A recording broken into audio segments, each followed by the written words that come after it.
Hi friends, welcome to my channel. ఈరోజు వీడియోలో silver items కొత్త వాటిలా రావాలంటే ఎలా చేయాలో చూపించబోతున్నానండి. దానికోసం కావలసిన ఇంగ్రీడియంట్స్ అలాగే ఏ విధంగా చేస్తే కొత్త వాటిలా వస్తాయో చూపించబోతున్నాను. వీడియోనైతే స్కిప్ చేయకుండా చూసేయండి. ఆ దీపం కుందులు ఉన్నాయి కదండి, అది ఒకటి వాష్ చేశాను, ఒకటి వాష్ చేయలేదు. అలాగే ఆ చెంబు కూడా వాష్ చేశానండి. ఇది వచ్చేసి మా పాపకి ఉగ్గు గిన్నండి. ఆ ఉగ్గు గిన్నె బాగా బ్లాక్ అయిపోయింది. చిన్నప్పుడు బాగా తినిపించేదాన్ని. ఇప్పుడు అది కూడా ఎలా వాష్ చేయాలో చూపించబోతున్నాను. నేనైతే ఎలా వాష్ చేయాలో, ఎలా స్క్రబ్ చేయాలో చూపిస్తున్నాను వీడియోలో. ముందుగా దీపం కుంది తీసుకున్నానండి. ఆ దీపం కుందిని స్క్రబ్ చేస్తున్నాను.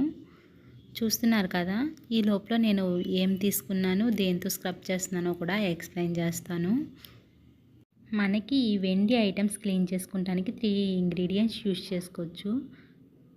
ఒకటి కోల్గేట్ పౌడర్ అయినా యూస్ చేయొచ్చు, అండ్ రెండోది సబీనా పౌడర్ అయినా యూస్ చేయొచ్చు. అండ్ లాస్ట్ వన్ వచ్చేసి తగరం కాగితం అంటారు కదండి, ఐడియా ఉందా? ఆ తగరం కాగితం అయినా యూస్ చేయొచ్చు. నేనైతే మా ఇంట్లో అవైలబుల్గా ఉన్నది సబీనా పౌడర్ కాబట్టి నేను సబీనా పౌడర్ వేసుకుని ఒక కొత్త స్క్రబ్బర్ తీసుకున్నానండి. ఎందుకంటే అవి దేవుడి ఐటమ్స్ కదా, మనము ఇంట్లో వాడిన స్క్రబ్బర్ కాకుండా కొత్తది యూస్ చేస్తే మంచిది కదా అని చెప్పి నేను కొత్త స్క్రబ్బర్ యూస్ చేసి ఈ విధంగా స్క్రబ్ చేస్తున్నానండి. ఒక ఐటమ్ అయితే స్క్రబ్ చేయడం అయిపోయింది కదండి. అలాగే ఇంకో ఐటమ్ కూడా చూపిస్తున్నాను. ఇది బాగా బ్లాక్ అయిపోయింది కదండి, ఇది కూడా చాలా కొత్త దానిలా వచ్చేస్తుంది. చూస్తున్నారు కదా నేను ఏ విధంగా అయితే స్క్రబ్ చేస్తున్నానో అలాగా కొంచెం ఆ పౌడర్ తీసుకుని అట్లా స్క్రబ్ చేయాలండి. మనం ఎంత బాగా స్క్రబ్ చేస్తే అంత బాగా వస్తాయండి మన వెండి ఐటమ్స్ అనేవి.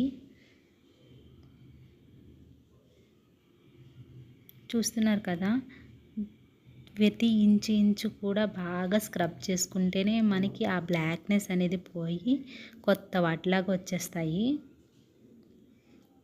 చూసారు కదా, ఫస్ట్ నేను చూపించిన గిన్నెకి నేను స్క్రబ్ చేశాక వచ్చిన కలర్ కూడా చేంజ్ చాలా వచ్చిందండి.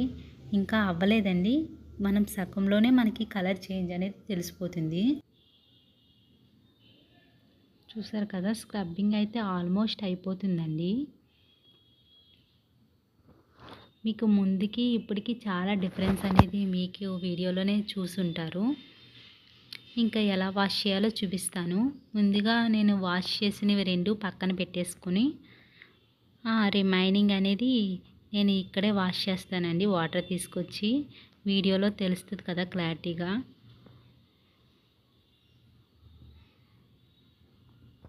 నేను ఏ విధంగా అయితే వాష్ చేస్తున్నానో ఆ విధంగా వాష్ చేసుకోండి. నేను ఇది వీడియో కోసం అని చెప్పి ఇక్కడ వాష్ చేస్తున్నానండి.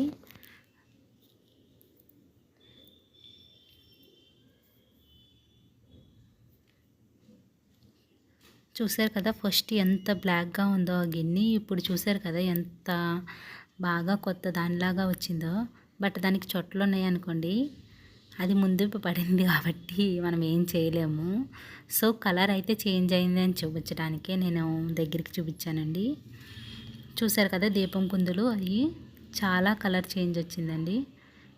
ఈ గిన్నె చూస్తే మీకు అర్థమైపోతుంది ముందు ఎంత బ్లాక్గా ఉందో.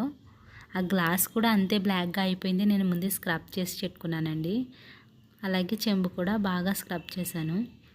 వీడియో అయితే అయిపోయిందండి. మీకు కానీ వీడియో నచ్చినట్టయితే లైక్ చేయండి, షేర్ చేయండి, సబ్స్క్రైబ్ చేయండి. Thanks for watching.